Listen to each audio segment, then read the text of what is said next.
ท่านผู้ฟังกำลังให้เกียรติรับฟังสถานีวิทยุเจียงใหม่มหานคร FM 107.25 เมกะเฮิรตซ์อันดับต่อจากนี้ไปเจิญอู้จ๋ากำเมืองกับดีเจคำเพชรเจ้า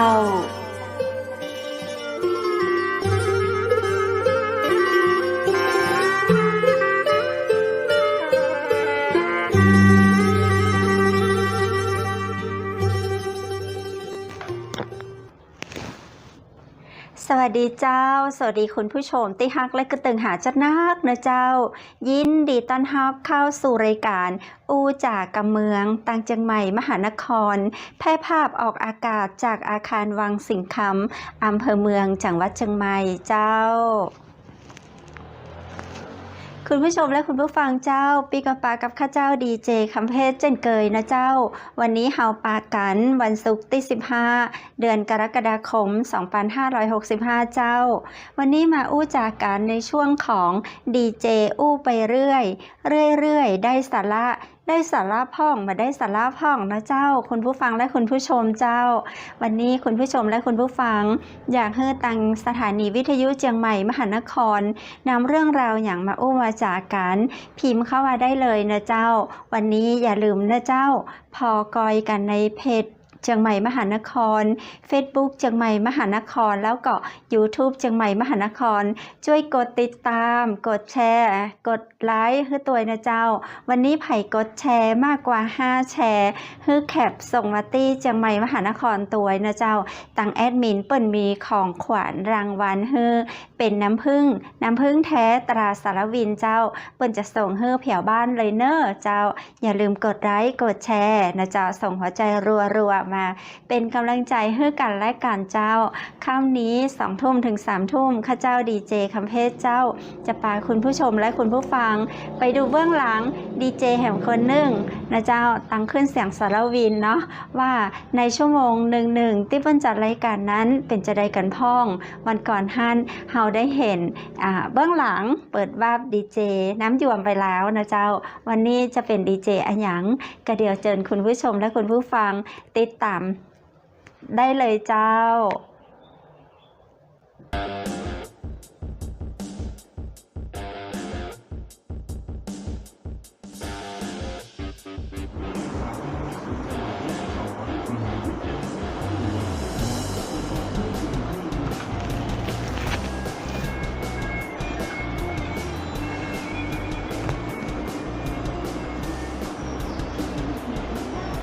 วันนี้มาลุยห้องส่งค่ะเจ้า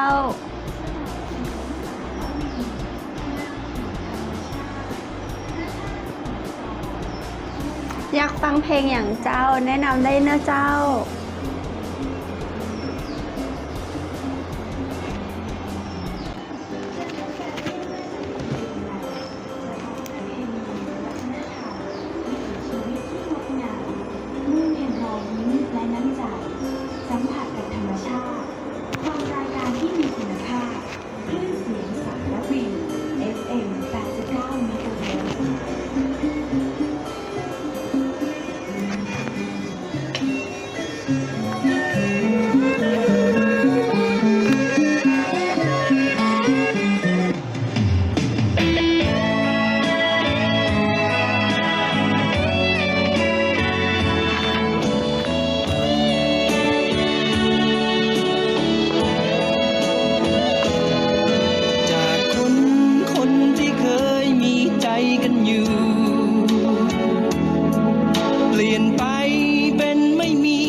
ยิ่งเจอ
สวัสดีเจ้าสวัสดีคุณผู้ชมคุณผู้ฟังที่ฮักและก็ตึงหาจักนักนะเจ้ายินดีต้อนรับเข้าสู่ชั่วโมงแห่งความสุขเจ้ากับงานเพลงม้วนๆที่จบไปเป็นจะได้กันพ่องเจ้าช่วงนี้ข้าเจ้าเอางานเพลงยุค90มาฝากนะเจ้าอาจจะมี80พ่อง90พ่องนะเจ้าถูกใจหรือปะเปิงใจกันจะได้คุณผู้ฟังแนะนำเข้าสู่รายการได้เนอวันนี้เปิดสายฮื้อเจ้า0536214444อูจากกับดีเจได้ตี102เจ้าหรือว่าจะฝากข้อความทางโอเปอเรเตอร์ของเฮาโกศูนย์ได้นะเจ้าฟังเพลงม่วนๆนะเจ้าวันนี้ข้าเจ้ามีเรื่องราวของโครงการดีๆมาเล่าสู่กันฟังนะเจ้าเนาะในยุคของเศรษฐกิจจะอี้ข้าวยากมากแพงน้ำมันกับแป้งนะเจ้าคุณผู้ฟังเนาะไม่ว่าจะเป็นน้ำมันกินน้ำมันใจแป้งเลยเจ้าคุณผู้ฟังแต่ในวันนี้ก็จะช่วยทำให้ระบบครัวเรือนของเฮานะเจ้ามีความสะอาดสะอ้านและก็มีเงินขวัญถุงเหลืออยู่นี่เฮาจะเนี้ยจะได้กับโครงการดีๆนี้ง่ายๆเลยนะเจ้าเชื่อว่าแทบจะกูบ้านเนาะจะต้องมีกันซื้อน้ำมันพืชน้ำมันสัตว์ไปคั่วไปทอดทอดลูกจีนทอดหมูทอดไก่นะเจ้าพัดท่านเนี่ยนี่นะเจ้าใจน้ำมันใหม่น้ำมันสดจะดีต่อสุขภาพทอดซ้ำแล้วซ้ำแหมนะถ้าเอาไปกินนะเจ้าจะก่อสารที่เป็นพิษเป็นภัยต่อสุขภาพเฮาสะสมนะเข้าเป็นสารมะเร็งได้นะเจ้าเนาะด้วยความฮักและเป็นห่วงเป็นใยเจ้าตั้งสถานีวิทยุขึ้นเสียงสารวินแล้วก็ตั้งโครงการชมรมตามรอยพ่อในรัชกาลที่9นะเจ้าเนาะแล้วก็ตั้งสำนักงานเลขานุการกระทรวงกลาโหมกระทรวงกลาโหมก็คือทหารนะเจ้าเนาะทหารปูนที่กรุงเทพมหานครเจ้าเปิ้นจัดโครงการดีๆนะเจ้าให้มีโครงการดีๆเกิดขึ้นนะเจ้าเป็นโครงการที่ช่วยให้เฮาได้มีน้ำมัน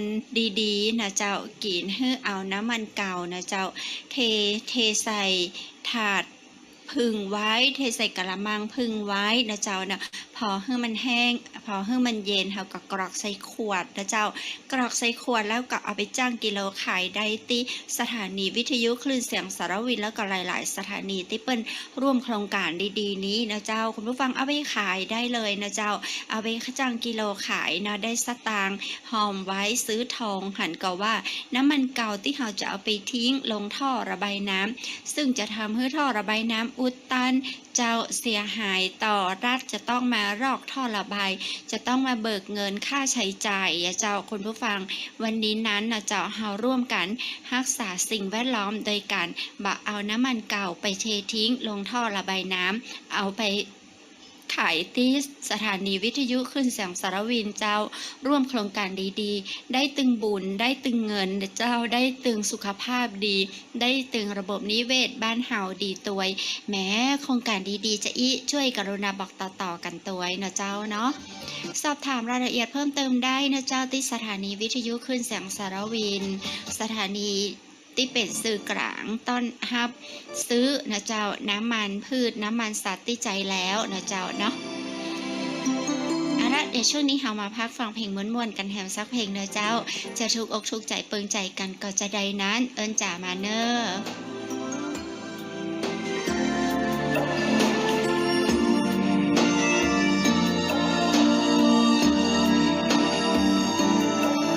จะไม่ถามว่าเหตุใดทำไมต้องจากกัน จะไม่ทวงความผูกพันที่เคยมีจะไม่ยื้อไม่ขัดขวางเพราะฉันเข้าใจดีว่าชีวิตคนย่อมมีวันที่เปลี่ยนใจฟ้าดินคงกำหนดมาให้เป็นเวลาของคนใหม่เธอจึงไม่เหลือจิตใจให้กับฉันแต่อยากให้รู้ไว้ว่ายังเป็นห่วงอยู่เสมอทุกลมหายใจหากใครคนนั้นดีจริงฉันก็ดีใจอยากให้เธอมีชีวิตสดใสท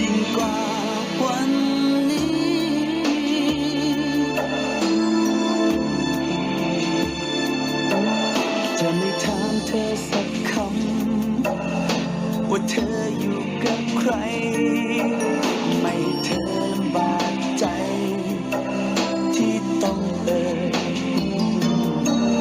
อาจจะดูคนอย่างฉันเป็นคนที่เหมือนเฉยแต่ในใจไม่ใช่เลยมันแสนห่วงใยฟ้าจิตใจให้กับฉันแต่อยากให้รู้ไว้อย่างว่ายังเป็นห่วงอยู่เสมอทุกลมหายใจ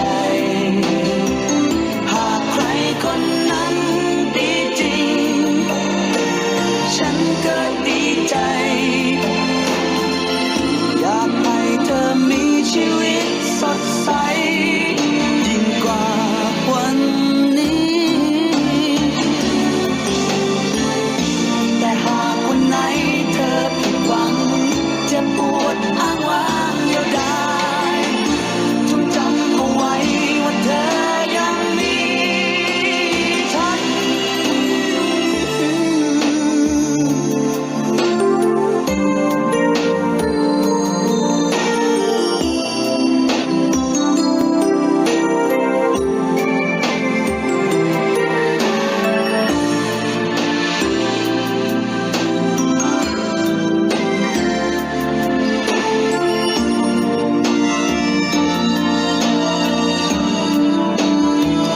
แต่อยากให้รู้ไว้อย่างว่ายังเป็นห่วงอยู่เสมอทุกลมหายใจหากใครคนนั้นดีจริงฉันก็ดีใจอยากให้เธอมีชีวิตสดใสยิ่งกว่าวันนี้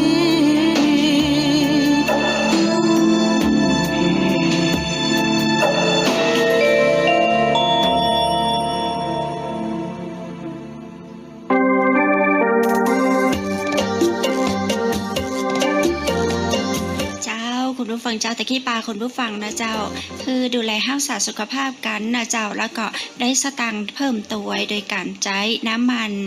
ใหม่นะเจ้าห้ามใช้น้ำมันเก่าและห้ามใช้น้ำมันเก่าทอดซ้ำนะเจ้าก็ต้องดูตัวถึงแม้ว่าห้ามได้ใช้ในครัวเรือนห้าไปซื้อตามร้านค้าต่างๆก็ต้องดูตัวนะเจ้าประกาศไม่ขายก็ต้องนึกถึงคำนึงถึงนะเจ้าเนาะอาจจะต้นทุนสูงขึ้นน้อยเจ้าหากก็อาจจะเพิ่มราคาของขึ้นน้อยนึงนะเจ้าแต่ก็บ่ควรเอาเปรียบลูกค้าของเฮาจนเกินไปเฮาก็บอกเป็นว่าการทอดกล้วยแขกที่นี่เนาะปลาท่องโกที่นี่ใจน้ำมันใหม่เจ้าบ่ได้ใจน้ำมันเก่าเนาะเจ้าเดี๋ยวนี้คนเฮาเพิ่นก็จะรักษาสุขภาพกันเป็นห่วงเป็นใยสุขภาพเพิ่นก็จะเลือกซื้อนะเจ้าก็จะถือว่าเป็นตัวขายที่ดีตัวเด่นให้กับลูกค้าได้เหมือนกันนะเจ้าเนาะในการที่เฮาบอกไปเลยว่าเป็นการใช้น้ำมันใหม่ตั้งนั้นเลยเนอะเพราะน้ำมันเก่านี่นะได้เอาไปขายที่สถานีวิทยุคลื่นเสียงสารวินเปิ้นเป็นสื่อกลางรับซื้อน้ำมันเพื่อที่จะส่งไปให้กับบริษัทไปผลิตไปเป็นไบโอดีเซลปิกมาเติมน้ำมันรถเครื่องเติมน้ำมันรถยนต์ให้เฮาเนาะช่วยให้ประหยัดของเฮาได้มีน้ำมันหมุนเวียนเจ้าบ่เอาไปทิ้งลงท่อระบายน้ำนะเจ้าบ่เอาไปกินใจซ้ำเป็นสิ่งที่ดีงามฝากบอกต่อๆกันตัวไว้ขอแสดงความยินดีตัวนะเจ้าแต่ว่านี่มีป้าลุงเปิ้นเนาะเอาน้ำมันมาส่งเอามาขายเปิ้นบอกว่าอันใจให้หลานเอามาก็บ่กล้าถ้าจะอายให้ดีเจเนาะหลานนี่ถ้าเป็นบ่าวเนาะ เจ้าป้าลุงเปิ้นก็เอามาส่งเฮ้อนะเจ้าหน้าที่ของเฮายินดีต้อนรับนะเจ้าพร้อมที่จะจ้างกิโลเฮ้อจัดการเฮ้อเรียบร้อยหรือว่าบ้านใครมีเป็นปิ๊บอยู่ไกลนะเจ้าโทรมาบอกก็ได้เนาะก็เดี๋ยวเฮาจะ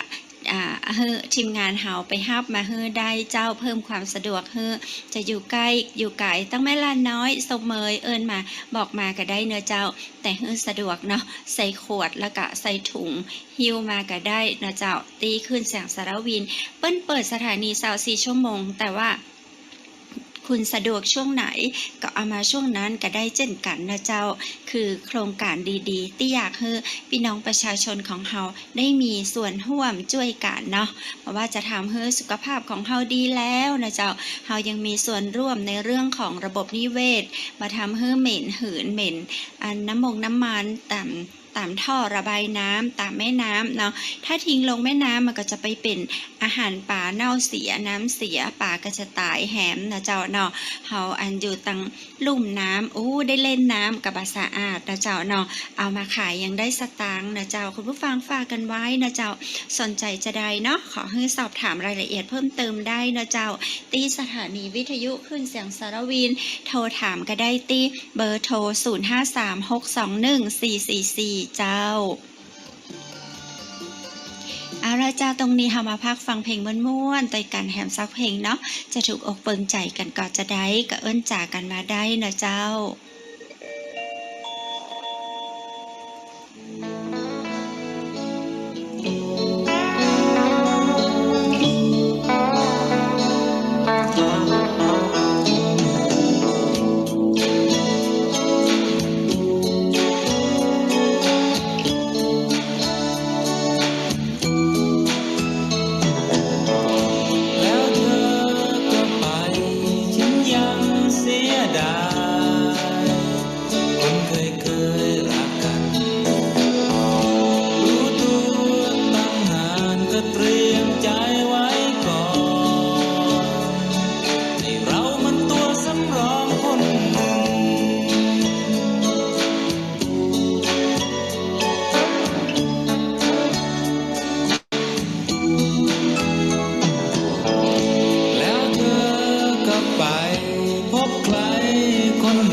จะถูกอกถูกใจกันไปนะเจ้าสำหรับงานเพลงม่วนๆก็เจ้างานเพลงใน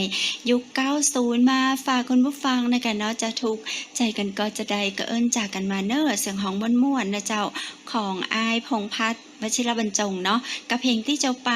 ตัวสำรองนะเจ้าว่าเป็นอย่างวันนี้เป็นตัวสำรองวันพุธก็อาจจะได้เป็นตัวแตกขึ้นมาได้เป็นกำลังใจให้นะเจ้าคนเฮามีอย่างที่เปลี่ยนแปลงได้อยู่เสมอวันนี้เป็นตัวจริงพรุ่งนี้อาจจะกลายเป็นตัวสำรองก็ได้หรอเนาะล่าจะได้ก็ให้มีชีวิตที่ดียิ่งขึ้นกันแล้วกันนะเจ้าคุณผู้ฟังตะกี้นำเรื่องราวของโครงการดีๆนะเจ้าเป็นโครงการที่ทำให้สุขภาพของเฮาดีนะเจ้าเป็นโครงการรณรงค์ความร่วมมือสร้างจิตสำนึกด้านสิ่งแวดล้อมนะเจ้าในการจัดการน้ำมันทำอาหารใจแล้วอย่างเป็นระบบนะเจ้าเพื่อนำไปผลิตเป็นพลังงานทดแทนตามรอยพ่อตามชมรมตามรอยพ่อนะเจ้าน้ำมันทำอาหารใจแล้วมีค่าบัจจัยซ้ำน้ำมันใจเป็นห้องน้ำมันพืชเนี่ยนะน้ำมันพืชใจแล้วเสื่อมสภาพบะเททิ้งนะเจ้าบะเททิ้งลงท่อระบายน้ำเจ้ารวมใส่ขวดไว้นะเจ้าโดยการคัดแยกเก็บกรองแล้วก็กรอกใส่ขวดเอาไปขายที่สถานีวิทยุขึ้นเสียงสารวินก็จะทำให้เฮาสามารถได้เงินมาจุนเจือครอบครัวเฮาได้นะเจ้าเนาะมีนักก็ได้นักมีน้อยก็ได้น้อยหอมกับน้อยกับน้อยเจ้าเนาะจะไปดูถูกเงินบาทเงินน้อยนะเจ้าเนาะเปิ้นว่าจะไปดูหมิ่นเงินน้อยเพราะเงินน้อยหอมไว้บ่อยๆก็จะทำให้ไก่เป็นเงินหลักแสนหลักล้านได้นะเจ้าเอาแล้ววันนี้ไข่ตี้รู้สึกว่าลำบากอกลำบากใจเนี่ยกินเนี่ยการกันเนี่ยแต่เนี่ยว่าเงินทองก็หายากเหลือเกินชักหน้าบ่ถึงหลังนะเจ้าโทรมาหาดีเจนี่นักขนาดเลยโอ้บอกแล้วว่าโทรมาขอเพลงได้โทรมาฝากข่าวประชาสัมพันธ์ได้เรื่องหนึ่งมาอยากให้โทรมาก็คือยืมสตางค์ส่วนใหญ่จะตักมาช่วยกำเตอร์ขอยืมกำเตอร์แปลงรถ200ยางรถระเบิด500ลูกเปิดเทอมบ่มีสตางค์ก้ารถให้ลูกไปโรงเรียนสป้าอย่างละเจ้าเอ็นดูขนาดละเอ็นดูเจ้าเฮาก็เอ็นดูตัวเก่าเฮาเหมือนกันเนาะยุคนี้สมัยนี้จุนเจือกันบ่วาดบ่ไหวแล้วนะเจ้าเนาะทุกคนต้องช่วยเหลือตัวเองนะเจ้าเนาะบ่มีแต่วันนี้ข้าเจ้าแนะนำเจ้าไปที่ธนาคารออมสินเจ้ามาต้องมาหาข้าเจ้าที่ขึ้นเสียงสารวิละสตางค์หมดแล้วนะเจ้า เงินเดือนกับโอมียังเปิ้นแหมนะเจ้าเนาะไปที่ธนาคารออมสินไปอย่างจะไปป้นบ่ใช่เจ้าที่ธนาคารออมสินเจ้าเปิ้นมีโครงการดีๆนะเจ้าเงินสดทันใจสินเชื่อจำนำทะเบียนรถมอเตอร์ไซค์นี่ดอกเบี้ยต่ำเจ้า 0.69% เต้าอั้นนี่คือยอดสูงเจ้ารับเงินเวยบัตรเครดิตก้าตัวนะเจ้าเงื่อนไขเป็นไปตามที่บริษัทกำหนดก็คือบริษัทศรีสวัสดิ์ร่วมกับธนาคารออมสินจัดให้ตึงทะเบียนรถเครื่องทะเบียนรถยนต์เอาไปได้นะเจ้าเนาะเจ้าขอให้มีเงินทองไปสำรองใจถ้าได้เงินกู้นะเจ้าแนะนำหน่อยหนึ่งให้เข้าใจแล้วก็รู้คุณค่าของเงินนะเจ้าว่าเขาได้มาจากที่ไหนเขาจะต้องใจคืนเปิ้นจะอั้นเกาะอย่าสูรุ่ยอย่าสูร่ายนะเจ้าเหนื่อยใจไม่อยากทวงถามจากที่เคยใช้เวลาเนิ่นนานทุกอย่างเท่าเดิมแล้วทำไมไม่คิดเพิ่มเติมจะเว้นทางเดินเพื่อใครแม้ครั้งใดที่ฉันต้องการใกล้เธอแต่เธอจะถอยไปให้ไกลออกไปให้ไกลเท่าเดิมก็แต่วันนี้จะบอกกับใจว่าไม่มีเธอเพียงลืมเธอคนไร้หัวใจจะไปจากก่อนจะสายแต่จะมองหาสิ่งใหม่ให้ใจที่เคยร้าวรานขอเป็นคนที่ต้องการตัวฉันให้มากกว่าเธอ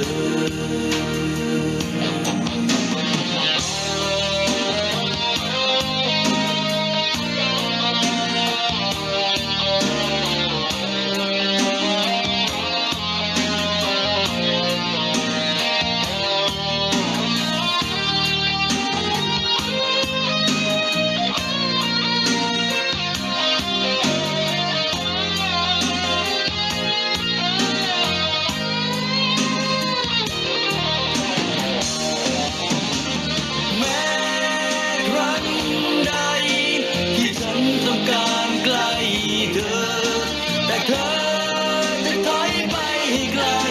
ออกไปให้ไกลไกลเท่าเดิมต่อแต่วันนี้จะบอกกับใจว่าไม่มีเธอเพียงลืมเธอก่อนไรหัวใจจะไปจากก่อนจะสายแต่จะมองหาสิ่งใหม่ให้ใจที่เคยร้าวรานขอเพียงคนที่ต้องการตัวฉันให้มากกว่าเธอบอ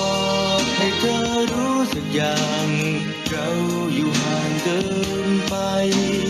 เธอวางตัวกับฉันที่ไรเหนื่อยใจไม่อยากทวงถามจากที่เคยใช้เวลาเนิ่นนานทุกอย่างเท่าเดิมแล้วทำไมไม่คิดเพิ่มเติมเธอเว้นทางเดินเพื่อใคร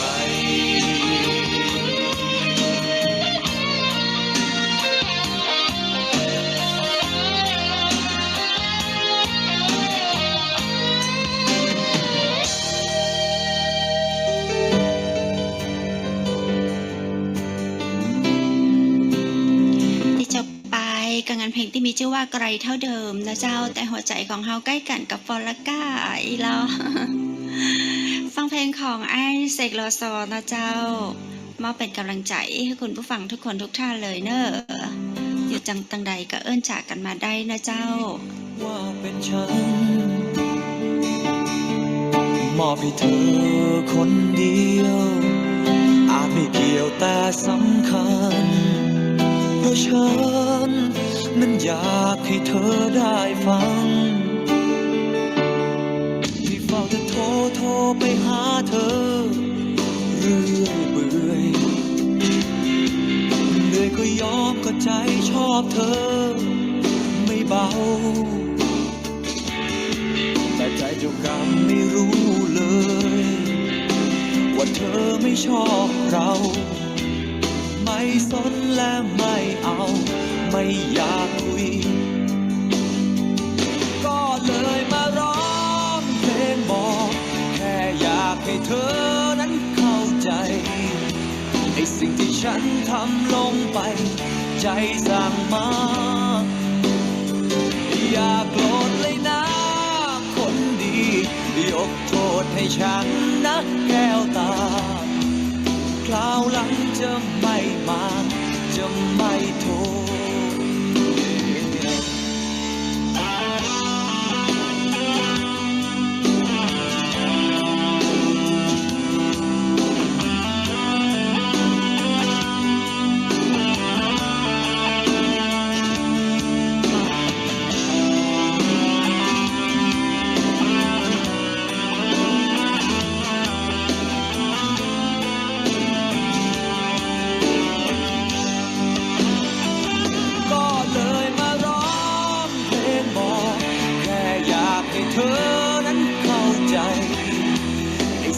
ฉันทำลงไปใจสั่งมาอย่าโกรธเลยนะคนดียกโทษให้ฉันนะแก้วตาคราวหลังจะไม่มาจะไม่โทรและสุดท้ายที่ไหนหัวใจมันรับรองอยากจะมองหน้าเธออีกสักทีก่อนจะลาเธอไปคนใจดำหน้าตาดีขอโทษเธอสักทีจากหัวใจมีหนึ่งคำที่ยังค้างข้างในคำพูดลูกผู้ชายฉันชอบเธอโอ้เย่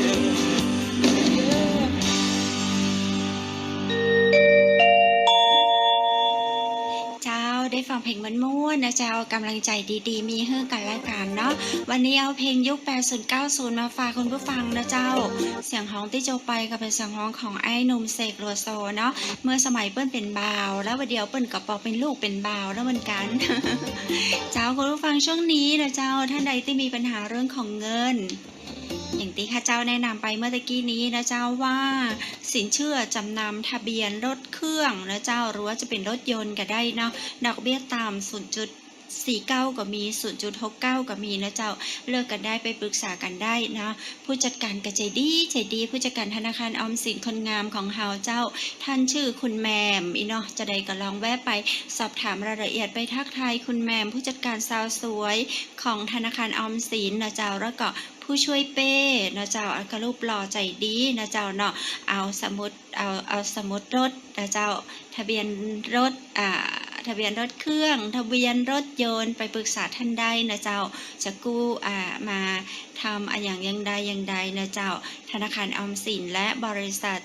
ศรีสวัสดิ์นะเจ้ายินดีที่จะช่วยเหลือพ่อแม่พี่น้องนะเจ้าในเรื่องของการมอบเงินสดทันใจสินเชื่อจำนำทะเบียนรถนะเจ้าดอกเบี้ยต่ำคือยอดสูงรับเงินไวนะเจ้าบัตรเครดิตตัวขอแสดงความยินดีตัวนะเจ้าสำหรับคนที่ได้เงินจากสินเชื่อธนาคารออมสินแล้วนะเจ้าจะไปอวยนะเจ้าอย่างที่บอกกันไว้ว่าเงินนะเจ้าเราไปยืมของเบิ้ลมาเราต้องใช้คืนเราต้องทำให้มีคุณค่าให้มีประโยชน์สูงสุดในการที่จะเอาไปทำแต่ละอย่างเกยอวยเกยกินอย่างที่ผ่านมาในยุคขยากหมากแผงนี้ต้องร่วมด้วยช่วยตัวเก่าแล้วนะเจ้าเนาะจะยื่นไม้ยื่นมือไปหยิบยืมขายมันก็ยากเย็นแสนเข็ญไปถามยืมเปื้อนก็ให้ยืมอยู่ใหม่ๆเอานานวันเข้านี่เก่าเฮากับได้ใส่เปิ้นจะไปกล้ายืมแหมกะลองไปยืมแหมเปิ้นก็บ่ให้ยืมแล้วนะเจ้าอันเก่ากับบ่คืนอันใหม่มาแหมนี้ยากจะอันนะเจ้ามันเข้าไว้นะเจ้าประหยัดเข้าไว้อันไหนที่จำเป็นนะเจ้าก็ต้องลดทอนลงมานิดนึงนะเจ้าอันไหนที่บ่จำเป็นก็วางไว้ก่อนเมื่อใดที่เศรษฐกิจฟื้นดีเนาะบ้านเมืองเฮามีเงินทองอยู่กินสุขสบายก็ค่อยว่ากันแหมกำนะเจ้ายุคนี้สมัยนี้ประหยัดไว้นะเจ้าด้วยฮักและเป็นห่วงเป็นใยจากหมู่เฮาเจ้าขึ้นเสียงสารวิน FM 89สนับสนุนโดยร้าน FM Center เจ้าร้าน FM Center เปิดบริการตั้งแต่ 8 โมงเมื่อเจ้าจนถึง 2 ทุ่มกู้วันนะเจ้าจะเป็นวันหยุดสุดสัปดาห์วันนักขัตฤกษ์วันเสาร์วันอาทิตย์วันไหนร้าน FM ก็เปิดได้กู้วันนะเจ้าไม่มีวันใดที่เราจะไม่ให้งานบริการที่ดีเนาะเจ้าคุณผู้ฟังสนใจผลิตภัณฑ์อย่างต่างร้าน FM ก็เอิ้นจากกันไปสอบถามเพิ่มเติมเนาะ0536214444เนาะเจ้า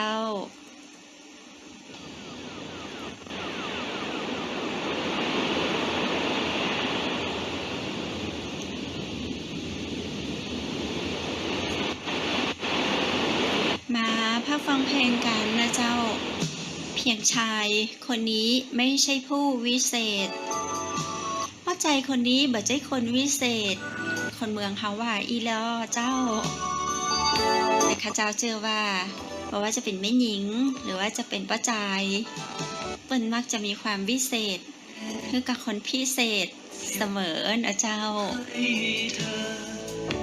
ไม่มีฤทธิ์เดชไม่มีราชรสเลิศเลอแต่ฉันมีใจพิเศษจะพาเธอผ่านคืนนี้ไปฉันเป็นเพียงผู้ชายคนนี้ที่มีใจมันรักเธอโอบกอดฉันไว้หลับตาผ่อนคลายให้สุขหรือดีเราจะบินหนีข้ามน้ำทะเลและแดนกว้างใหญ่ดาวพราวดังฝันกลางคืนยาวนานร้านหัวใจปล่อยความเหงาไปทอดทิ้งใจเราจะพาแต่เราไปสองคนฉันไม่ใช่คนยิ่งใหญ่ร่ำรวยจ่ายเงินเร็วร้อนแรงไม่มีอำนาจใดประหนึ่งเจ้าชายจะสำแดงมีเพียงหัวใจ นี้ไปจะเป็นเพียงผู้ชายคนนี้ที่มีใจมันรักเธอ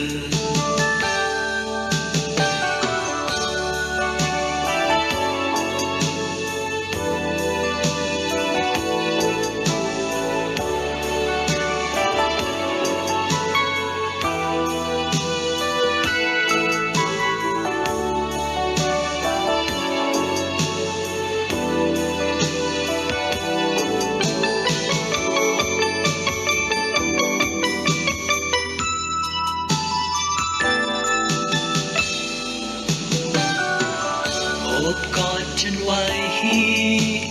หลับตาผ่อนคลายให้สมฤดี เราจะบินหนีข้ามน้ำทะเลและแดนกว้างใหญ่ ดาวพราวดังฝัน กลางคืนยาวนานร้านหัวใจปล่อยความเหงาไปทอดทิ้งใจ รักจะมาแต่เราเป็นสองคน ไม่ใช่ผู้วิเศษเป็นเพียงผู้ชายที่ใจมันรักเธอ ไม่มีฤทธิ์เดชมีเพียงหัวใจที่ใฝ่เฝ้ารักเธอ ไม่ใช่ผู้วิเศษเป็นเพียงผู้ชายที่ใจมันรักเธอ ไม่มีฤทธิ์เดชมีเพียงหัวใจที่ใฝ่เฝ้ารักเธอ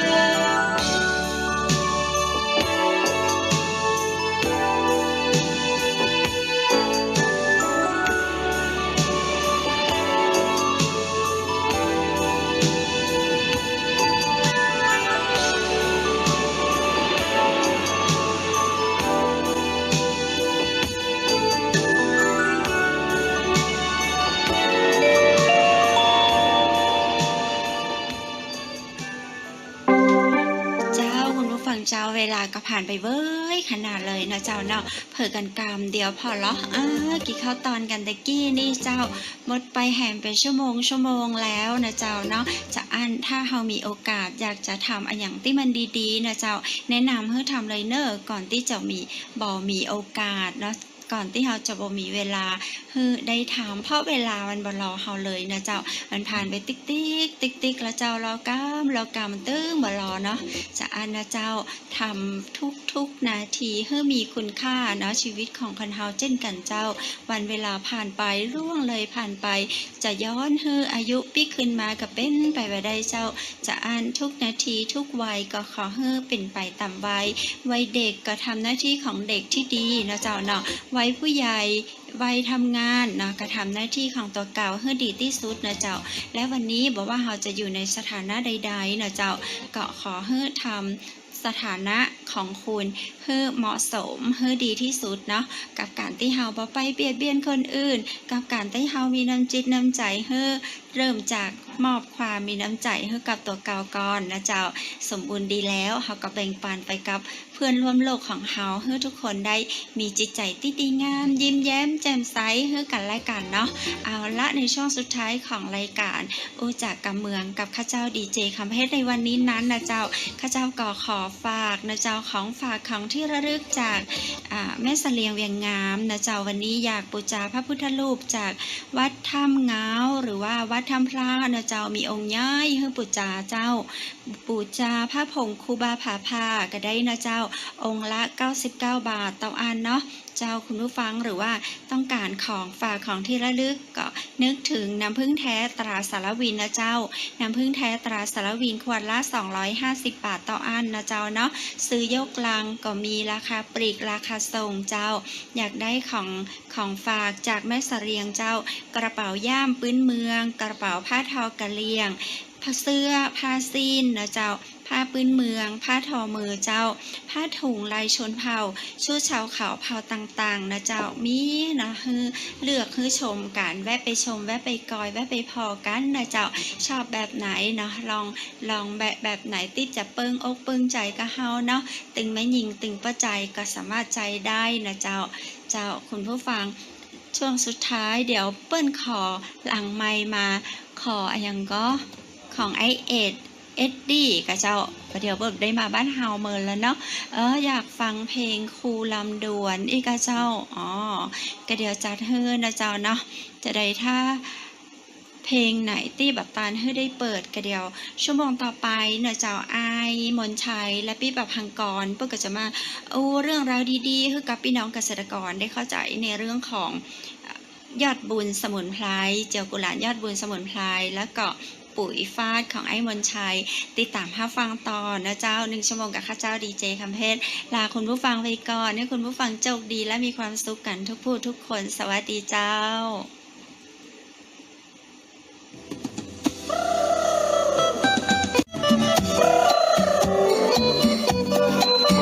มันปอนร้อยเนาะ ขอบคุณครับ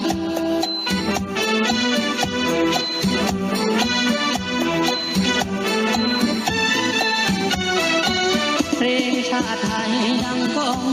2 โมงเช้าคงพื้นเก่าพลิ้วเบาบนเสาไทยเด็กน้อยยืนตรงหน้าธงไทยลิ้วสบายเป็นสง่าตากันดารู้ลำดวนใจดีเลสี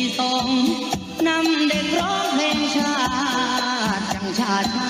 เป็นแสงเทียนส่องตามาช้านานอุดมการณ์ของครู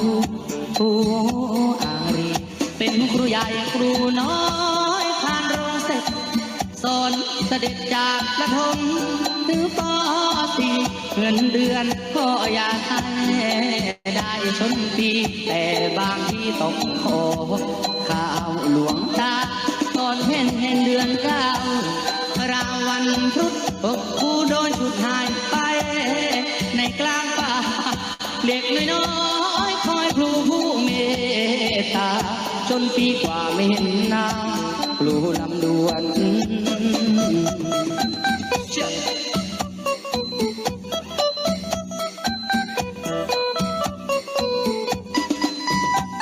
ใบสาววันนี้เหงาล่อมือแล้วเหลือ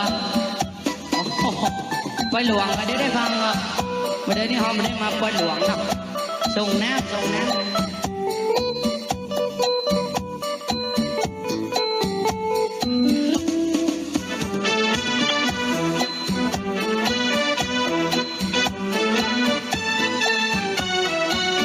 เป็นครูใหญ่ครูน้อยผ่านโรงเสร็จสอนเสด็จจากประถมถึงป.4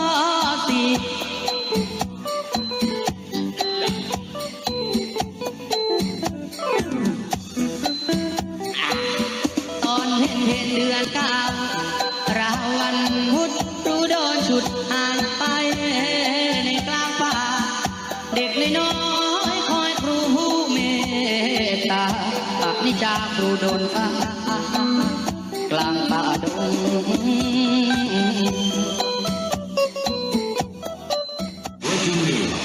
สำนักข่าวองค์กรภาคีเครือข่ายผู้ประกอบกิจการวิทยุกระจายเสียงภาคประชาชนแห่งประเทศไทยเสนอข่าว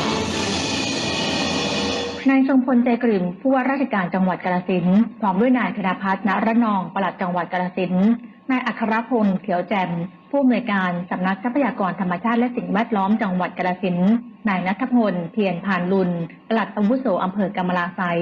ดาบตำรวจประเสริฐดอนสมจิตนายกเทศมนตรีตำบลหลักเมืองส่วนราชการผู้นำชุมชนนักเรียนและจิตอาสาเราทำความดีด้วยหัวใจร่วมกันจัดกิจกรรมพัฒนากำจัดวัชพืชหนองน้ำสาธารณะบึงหนองโนนหมู่10ตำบลหลักเมืองอำเภอกำมะลาไสยจังหวัดกาฬสินธุ์เนื่องในวันสำคัญของชาติไทยวันคล้ายวันสวรรคตสมเด็จ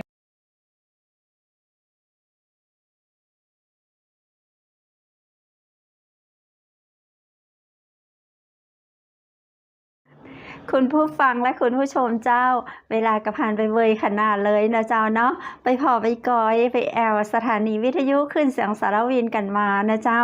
เอามาเผยแพร่ให้พอกันตัง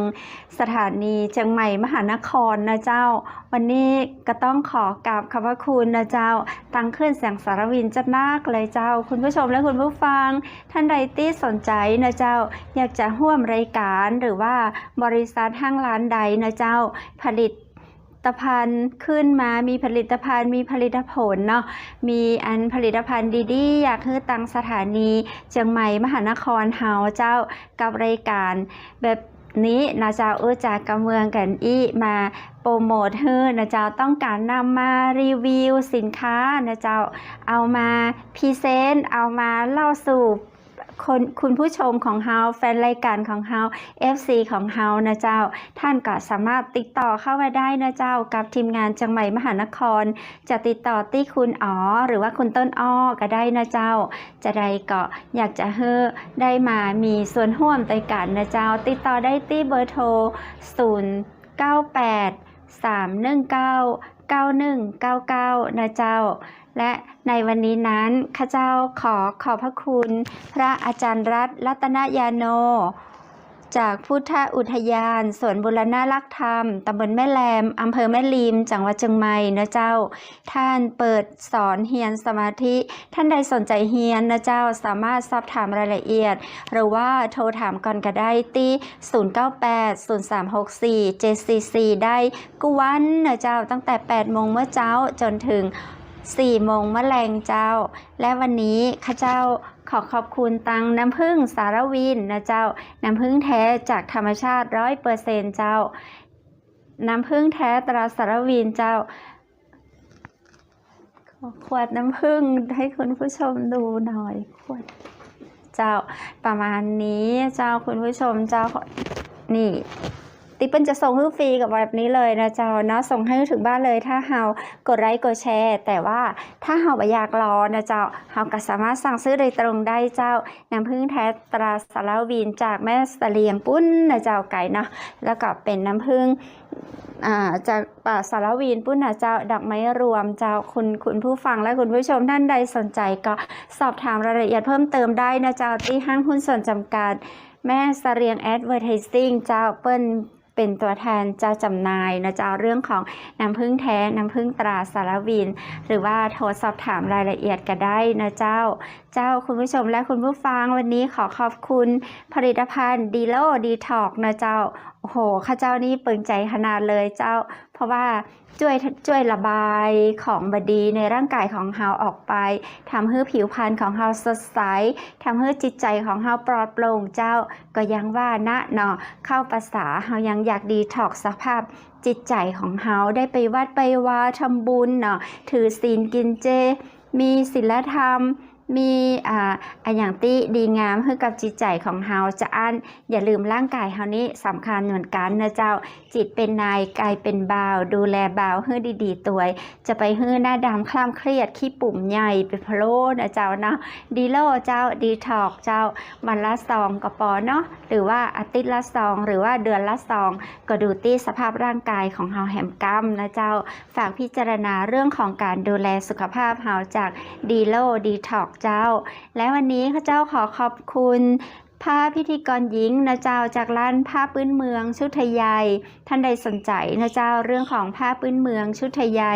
สามารถโทรถามได้นะเจ้าที่0987739789นะเจ้าโทรถามได้นะเจ้าเปิ้นมีราคาปลีกราคาส่งหรือว่าเข้าไปดูที่เพจเปิ้นก็ได้นะเจ้าเนาะและสุดท้ายแล้วเจ้าคุณผู้ฟังในวันนี้ข้าเจ้าดีเจคำเพชรทีมงานเชียงใหม่มหานครขอกราบขอบพระคุณคุณผู้ชมและคุณผู้ฟังเป็นอย่างยิ่งเลยนะเจ้าในวันพรุ่งนี้ปีกับปากันแห่งใหม่สำหรับวันนี้ขอให้คุณผู้ชมและคุณผู้ฟังนอนหลับฝันดีราตรีสวัสดิ์เจ้า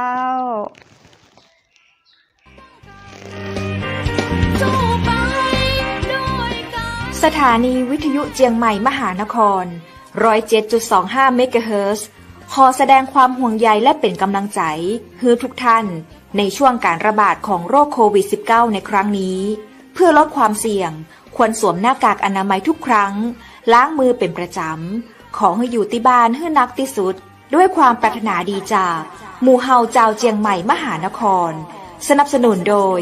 กาแฟโกแม็กคอฟฟี่และโรงแรมแม่เสรียงเวียงงามโทร053-621-444และ081-595-2883เราจะฝ่าฟัน